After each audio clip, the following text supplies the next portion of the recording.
नमस्कार से न्यूज भारत में आप सभी का स्वागत है। खबर कन्नौज जनपद के कस्बा सौरिक से, जहां आज मंगलवार सुबह सपा सुप्रीमो अखिलेश यादव सौरिक के एक कार्यक्रम में आए, जहां उन्होंने सीएम योगी पर बड़ा हमला बोला। उन्होंने कहा कि दिल्ली वालों को सीएम सुअर कह रहे हैं। केंद्रीय प्रदूषण नियंत्रण बोर्ड ने गंगा को गंदा कहा था। दिल्ली लखनऊ के झगड़े में एक दूसरे को गाली दी जा रही है। योगी पर निशाना साधते हुए अखिलेश यादव बोले कि रावण ने साधु बनकर मां सीता का अपहरण किया था। महाकुंभ की अव्यवस्था के लिए मुख्यमंत्री खुद जिम्मेदार हैं। अखिलेश ने सीएम के गिद्ध वाले बयान पर भी कटाक्ष किया। कहा गोरखपुर में मुख्यमंत्री गिद्ध के लिए कुछ बनवा रहे हैं। महंगाई और रोजगार को लेकर भी अखिलेश यादव ने सरकार पर निशाना साधा। आगे क्या कुछ कहा अखिलेश यादव ने, सुनिए। गोरखपुर में गिद्ध के लिए एक कुछ बनाया है गोरखपुर वाले, और हम लोग जानना चाहते हैं कि ये गिद्ध के लिए क्या बनवा लिया है गोरखपुर में आपने। वहीं रहेंगे। गिद्ध का प्रजनन सेंटर बनाया है और गिद्ध की बात कहकर के ये साबित कर दिया है। और आखिरकार गिद्ध को कहकर के किसको अपमानित कर रहे थे? क्या उनके परिवार के लोगों को, जो अपने परिवार के सदस्यों को ढूंढ रहे थे? एक बेटी अपनी माँ को ढूंढ रही थी, भाई को ढूंढ रहा था। लोग आकर के अपने घर वालों को ढूंढ रहे थे जो अभी तक नहीं मिले हैं। क्या ढूंढने वालों को सरकार गिद्ध बोल रही थी? और सबसे बड़ा सवाल है, ये जो सुअर का नाम ले रहे हैं, ये हम लोगों ने किसी ने नहीं कहा कि पानी खराब है गंगा का। सेंट्रल पॉल्यूशन बोर्ड ने कहा है कि ये गंगा का पानी खराब है। गंगा का पानी नहाने लायक भी नहीं है। आचमन तो भूल जाइए। तो सोचिए सरकार किसको सुअर कह रही थी। मुझे तो लगता है ये दिल्ली और लखनऊ के झगड़े में एक दूसरे को गाली दे रहे हैं। अगर उत्तर प्रदेश के बोर्ड कह रहा है, उत्तर प्रदेश का पॉल्यूशन बोर्ड कह रहा है कि पानी साफ है, और दिल्ली का पॉल्यूशन बोर्ड कह रहा है कि पानी खराब है, तो इसका मतलब है लखनऊ वाले दिल्ली वालों को सुअर कह रहे थे। ये जिम्मेदारी किसकी है? ये जिम्मेदारी दोनों सरकारों की थी। ये डबल इंजन नहीं, डबल ब्लंडर वाली सरकार है। इंजन टकरा रहे हैं, डब्बे टकरा रहे हैं, और जनता भी इंतजार कर रही है कि इस बार इसके बाद जब चुनाव होगा, सूखे पत्ते की तरह भारतीय जनता पार्टी का सफाया हो जाएगा।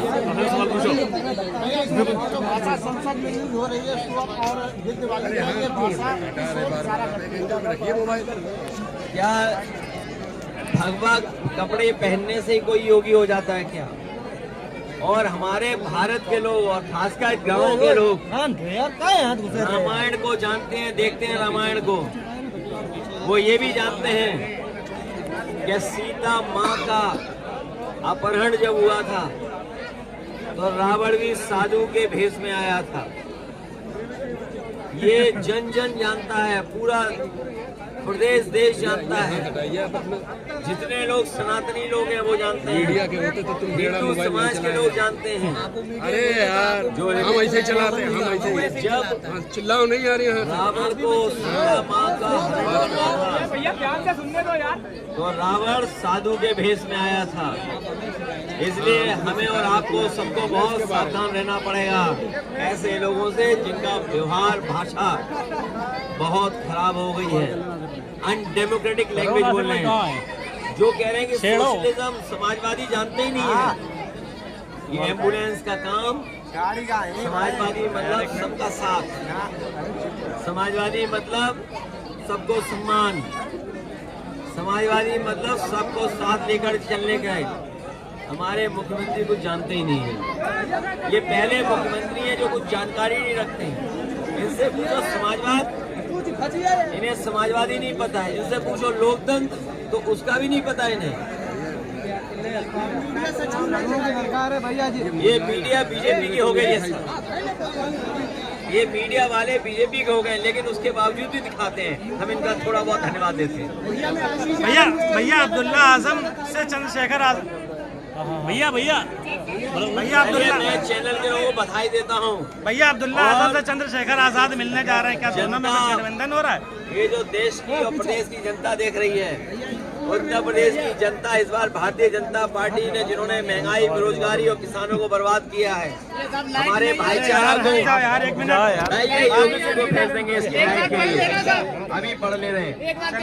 ये जो बिजली का इंतजाम ये अभी वालों ने मुझे दिया है बहुत सारे कागज। ये जो बिजली के बारे में मुख्यमंत्री जी सदन में बोल रहे हैं, मैं अपने पत्रकार साथियों के सामने कहना चाहता हूँ, मुख्यमंत्री जी ने और भारतीय जनता पार्टी ने एक भी बिजली का कारखाना नहीं लगाया। अगर कोई बड़ा बिजली का कारखाना लगाया हो तो बता दें, एक बिजली का कारखाना नहीं लगाया। और जिन तारों से बिजली घर घर पहुंचती है, जिन ट्रांसमिशन लाइनों से, जिन सब स्टेशनों से, ये सब सब स्टेशन और ट्रांसमिशन लाइन समाजवादियों ने बिछाई थी। इन्होंने हर चीज को खराब कर दिया। ये इनका बस चले तो ये एक्सप्रेसवे को भी खुदवा दें। इन्होंने महाकुंभ में तमाम हमारे श्रद्धालुओं की जान ले ली, कोई मदद नहीं की। मैं आपके सामने बड़ी जिम्मेदारी के साथ कहना चाहता हूँ, जितने भी श्रद्धालु जिनकी जान गई है, सरकार मदद करे। 50-50 लाख उसकी पहुँचाए घर परिवार वालों के लिए, और उनकी भी मदद करे जो एक्सीडेंट में जिनकी जान चली गई, जो आए थे, जो स्नान करने आए थे, घर लौटे, जब जान चली गई तो उनकी भी मदद सरकार करे। भैया अब्दुल्ला आजम और मैं चाहता हूँ कुंभ का समय बढ़ाया जाए। भैया अब्दुल्ला, जिससे हमारे बहुत सारे पत्रकार साथी भी स्नान नहीं कर पाए हैं, बहुत सारे गरीब जनता, बुजुर्ग स्नान नहीं कर पाए, इसलिए और समय बढ़ाना चाहिए जिससे पूरे के पूरे लोग स्नान कर लें। भैया अब्दुल्ला एक सवाल, भैया अब्दुल्ला आजम जेल से रिहा हो गए हैं, उनसे चंद्रशेखर आजाद मिलने जा रहे हैं, क्या दोनों में कोई गठबंधन बन रहा है? देखिए, ये कोई सवाल नहीं है। इस बार उत्तर प्रदेश की जनता भारतीय जनता पार्टी को हमेशा हमेशा के लिए सरकार से हटा देगी। भैया क्या आजम फैमिली सफल रह सकती है क्या चुनाव में? मुझे उम्मीद है कि जिस तरीके से कोर्ट ने पक्ष में फैसला लिया है, सभी लोगों के कोर्ट केस भी खत्म करेगा। और इसी तरीके से आप देखेंगे जितने भी समाजवादी लोगों को झूठा फंसाया है, चाहे वो आपके आजमगढ़ के विधायक रमाकांत यादव हों, एक हमारे प्रजापति जी हैं अमेठी के, उनकी पत्नी को मुख्यमंत्री जी ने भरोसा दिलाया था कि बहुत जल्दी उनके केस वापस हो जाएंगे, उन्हें रिहा कर दिया जाएगा। मुख्यमंत्री जी ने खुद बुला करके जो हमारी सरकार में मंत्री थे जिन्हें जेल भेज दिया गया, उनकी पत्नी को खुद आश्वासन दिया है मुख्यमंत्री ने कि बहुत जल्दी जेल से छुड़वा देंगे।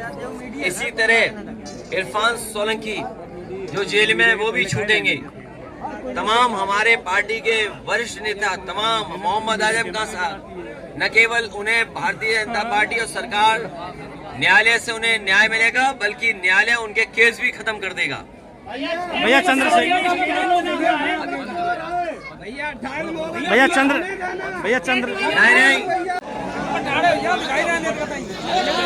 अपने ऊपर उपस्थित साथियों का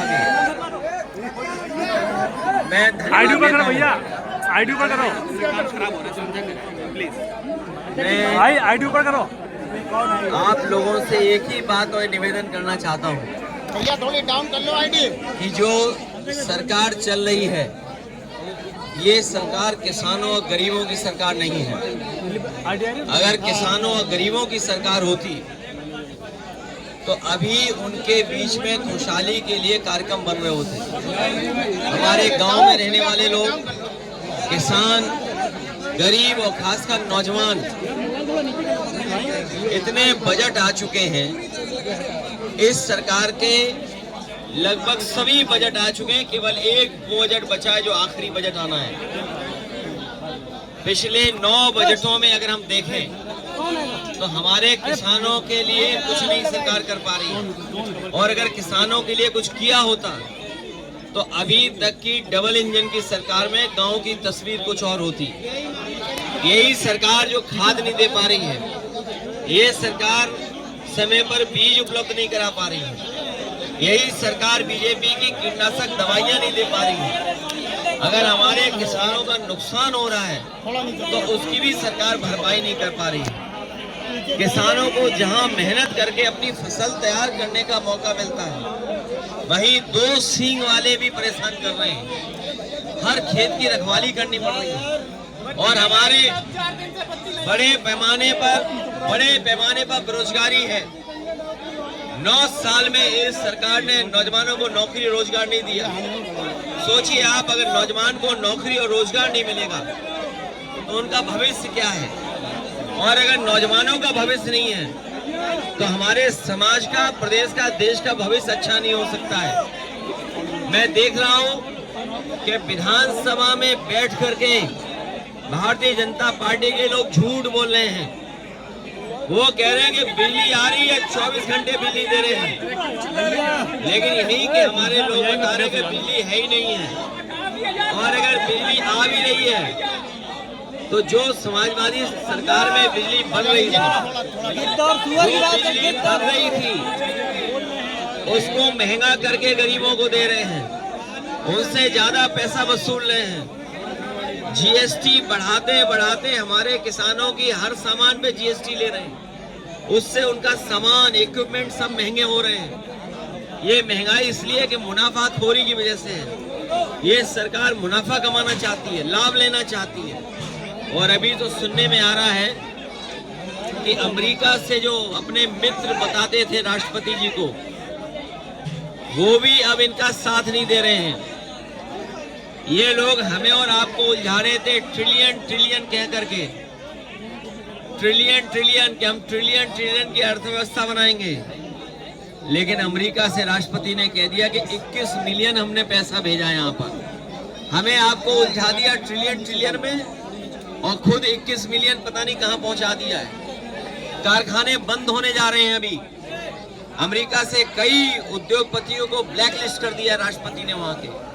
और हमारे मुख्यमंत्री कह रहे हैं कि अंग्रेजी कौन सीखेगा, कौन नहीं सीखेगा। विदेश से कारोबार कर रहे हैं, और अगर कारोबार करना है विदेश से तो अंग्रेजी आना पड़ेगा, सीखना पड़ेगा, जानना पड़ेगा। और महाकुंभ की जो व्यवस्था खराब की है उसके लिए जिम्मेदार मुख्यमंत्री खुद हैं, क्योंकि खुद ही वहां जाकर के बार बार निगरानी करते थे, निरीक्षण करते थे। अगर निरीक्षण करते थे तो किस बात का निरीक्षण करते थे? जो लोगों की जान गई है सब कुंभ में, उसकी सूची नहीं दे पा रहे, नाम नहीं बता पा रहे। जो खोया पाया केंद्र में है वो भी नाम नहीं दे पा रहे, क्योंकि सरकार डरी हुई है। क्योंकि नाम देते ही क्योंकि सच्चाई सामने आ जाएगी, कितने लोगों की जान गई है, लोग थक हार करके चले गए। और ये गिद्ध वाली बात जो कह रहे हैं, मुख्यमंत्री जी ने गोरखपुर में गिद्ध के लिए एक कुछ बनाया है। गोरखपुर वाले और हम लोग जानना चाहते हैं कि ये गिद्ध के लिए क्या बनवा लिया है गोरखपुर में आपने? वहीं रहेंगे। गिद्ध का प्रजनन सेंटर बनाया है, और गिद्ध की बात कह करके ये साबित कर दिया है। और आखिरकार गिद्ध को कह करके किसको अपमानित कर रहे थे? क्या उनके परिवार के लोगों को, जो अपने परिवार के सदस्य को ढूंढ रहे थे? एक बेटी अपनी माँ को ढूंढ रही थी, भाई भाई को ढूंढ रहा था। लोग आकर के अपने घर वालों को ढूंढ रहे थे जो अभी तक नहीं मिले हैं। क्या ढूंढने वालों को सरकार गिद्ध बोल रही थी? और सबसे बड़ा सवाल है, ये जो सुअर का नाम ले रहे हैं, ये हम लोगों ने किसी ने नहीं कहा कि पानी खराब है गंगा का। सेंट्रल पॉल्यूशन बोर्ड ने कहा है कि ये गंगा का पानी खराब है। गंगा का पानी नहाने लायक भी नहीं है, आचमन तो भूल जाइए। तो सोचिए सरकार किसको सुअर कह रही थी? मुझे तो लगता है ये दिल्ली और लखनऊ के झगड़े में एक दूसरे को गाली दे रहे हैं। अगर उत्तर प्रदेश के बोर्ड कह रहा है, उत्तर प्रदेश का पॉल्यूशन बोर्ड कह रहा है कि पानी साफ है, और दिल्ली का पॉल्यूशन बोर्ड कह रहा है कि पानी खराब है, तो इसका मतलब है लखनऊ वाले दिल्ली वालों को सुअर कह रहे थे। ये जिम्मेदारी किसकी है? ये जिम्मेदारी दोनों सरकारों की थी। ये डबल इंजन नहीं, डबल ब्लंडर वाली सरकार है। इंजन टकरा रहे हैं, डब्बे टकरा रहे हैं, और जनता भी इंतजार कर रही है कि इस बार इसके बाद जब चुनाव होगा सूखे पत्ते की तरह भारतीय जनता पार्टी का सफाया हो जाएगा। संसद में यूज हो रही है सुअर और गिद्ध वाली भाषा। क्या भगवा कपड़े पहनने से ही कोई योगी हो जाता है क्या? और हमारे भारत के लोग और खासकर गांव के लोग रामायण को जानते हैं, देखते हैं रामायण को। वो ये भी जानते हैं कि सीता माँ का अपहरण जब हुआ था तो रावण भी साधु के भेष में आया। कन्नौज से सी न्यूज संवाददाता अंशु पंडित की रिपोर्ट। फिलहाल के लिए इस खास रिपोर्ट में बस इतना ही। देश दुनिया की तमाम बड़ी खबरों को जानने के लिए जुड़े रहिए सी न्यूज भारत के साथ। हर खबर आपके साथ, आपके हाथ।